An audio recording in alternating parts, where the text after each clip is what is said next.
All right, so we're going to be finishing Unit 4 here, finishing up this early era of the Cold War by getting into Kennedy's presidency. And we'll be talking about his his foreign policy. I'm not going to get into his domestic policy because a lot of that is more wrapped up in what we're going to be talking about in Unit 5 when we get into like social change and the civil rights movement and things like that. But we can get into his foreign policy and how he felt about the Cold War.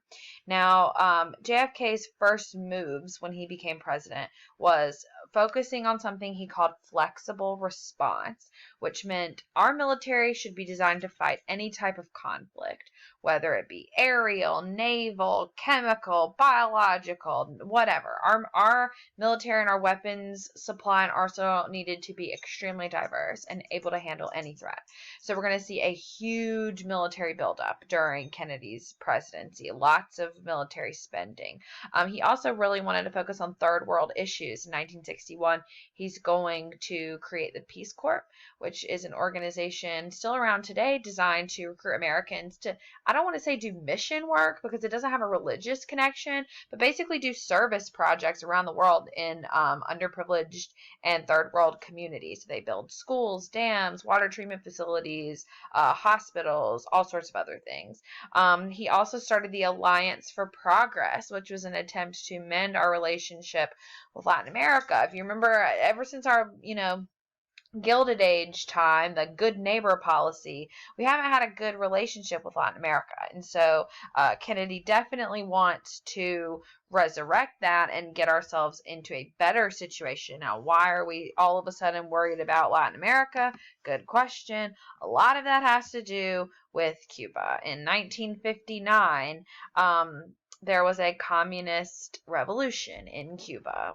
Definitely not something we're going to be happy about. The leader of the the leader of the communists in Cuba is this guy up here with the giant cigar, Fidel Castro. He took over after overthrowing the previous dictator, Batista, in Cuba, and that's not something that America is happy about. We didn't necessarily like Batista, but we don't like Castro because he's a communist. Cuba is 90 miles away from Florida. That is a very close communist threat. So when Kennedy ran for president in 1960, part of his campaign and his platform was a promise to see Fidel Castro no longer in power. He said, by the time I'm out, so will Castro be. He will no longer be in power. Unfortunately for Kennedy, he won't be president that long, and Castro will be in charge for a very long time. Spoiler. Now, of course, Cuba becoming communist, the Soviet Union is going to be happy to help their, small brother over on the other side of the world, especially because they would love to have an ally in our hemisphere, the same way we would like to have allies close to the Soviet Union. So in a plan to overthrow Castro, Kennedy and his advisors come up with something called the Bay of Pigs invasion. This was a plan to help Cuban exiles, people who had been supporters of Batista and had been ousted during the revolution because had they stayed, Castro would have had them killed. They all fled to America. The plan is to train these exiles, outfit them with our military equipment, and help them plan an invasion into Cuba so that they can then overthrow Castro and get back in power. They invade, whole thing, total failure. Most of the exiles ended up being captured and executed, and this whole thing made Kennedy look like a total buffoon. And it was really embarrassing because it was like his first big moment on the global stage, and he just totally botched it. So, after that, we're really paranoid because now Cuba knows we're coming for them. So, of course, they're going to be even more happy to take help and protection from Mother Russia. And shortly after, the Soviet Union decides to send weapons and military advisors to Cuba to protect them from the United States. And in 1962, Khrushchev begins building nuclear missiles in Russia. Our satellites and our airplanes and reconnaissance teams took photographs like this one, and you can't really tell because you don't know how to look at these aerial photographs, but if you see things like this here, these are trailers and things over here where you see where these arrows are pointing at. I think I've got some more pictures. Yeah, so I'm sure to the average person, you would get this picture and you'd be like, I don't know, it's trees. But to a trained military professional, you look at these photos and you're like, oh, they're building nuclear launch capabilities in Cuba. Now, if Cuba can launch nuclear missiles, if the Soviet Union can launch nuclear missiles from Cuba, their range of impact is all over us. We are in big trouble if something like that happens. And why did the Soviet Union feel they had the right to do this? Well, in their defense, we had just recently placed weapons in Turkey, which borders the Soviet Union. Now, our argument was we didn't place those there. We gave those weapons to the UN. The UN put them wherever they wanted. Now, they happen to want to put them in Turkey, but that's not our business. That's the UN's business. And Khrushchev wasn't buying that, you know. So what ends up happening is something called the Cuban Missile Crisis. I mean, look at this. This thing is freaking massive. We get pictures of this sent back to America. What are we supposed to think? So the Soviets feel like they have every right to build missiles in Cuba, and we feel like they don't because that means that we're not safe. So in October of 1962, for 13 days, we basically are having this chicken fight with Russia to see what's going to happen. And this is the closest our country has ever come to nuclear war. Every day it was negotiating back and forth between the Soviet Union and the United States. And every day it seems like we were getting closer and closer to nuclear war. Eventually, we intercepted a message that a ship with more weapons was on its way to Cuba. We can't let that ship reach Cuba, but if we target it, then we're starting a war. What are the Russians going to do? They're going to nuke us, right? We can't have that. So, but we can't let them get these missiles to Cuba because then they could nuke us from a closer location. So, if we blockade the area, that technically a blockade is an act of war.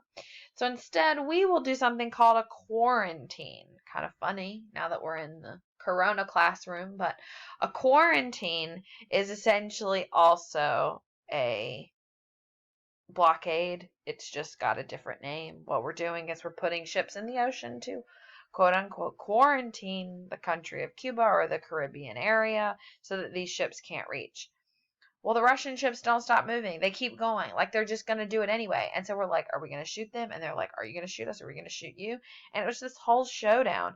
Finally, we agree, and the Soviet Union agrees to calm down. We agree to not invade Cuba, because at that point we were threatening to. And in return, the Soviet Union definitely agrees to remove their missiles. But more than ever, our relationship with the Soviet Union, not a good one. So finally, we get to the second Berlin crisis. Khrushchev is irritated with Kennedy, and he's looking for a way to throw his power around. And if you remember from the first Berlin crisis, we've been dealing with a hot mess express that we set ourselves up for when we split Berlin in the middle, giving the United States control of the western side and giving the Soviet Union control of the eastern side. Khrushchev badly wants that western side.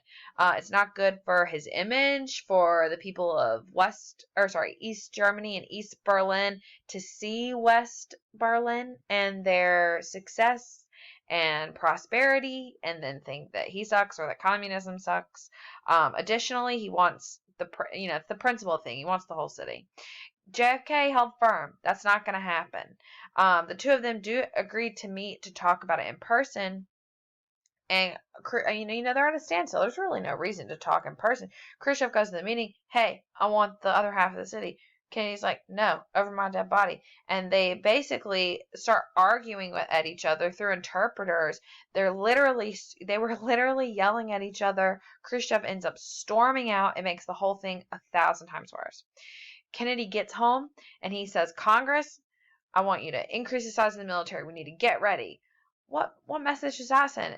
The message it sends is like we're getting ready for war, right? So we wake up the next morning and what do we find? That virtually overnight, Khrushchev has built a wall through the middle of Berlin, separating the eastern side and the western side, right through the middle of homes, right through the middle of people's property lines. There are clotheslines hanging out, people drying their clothes. All of a sudden, there's a wall right through the middle of your clothesline. Unbelievable. And that wall stood until 1989. So this is putting even more pressure on the situation in Europe, even more pressure on us. So what does Kennedy decide to do? Send more troops to Berlin. He sends 150,000 troops to Berlin. I know that most of you have probably never been to Berlin before, but it's not that big. I mean, it's a city. It's like spread out. But I mean, imagine 150,000 extra people in just one town. It's unbelievable. So it's just like we keep topping each other, creating a much more tense environment. Things just are getting progressively worse as far as our relationship goes. You know, it seemed like we were making some headway with Eisenhower and Khrushchev, but Kennedy definitely is not helping the situation. Now, I guess luckily for Khrushchev, Kennedy is not going to be president much longer.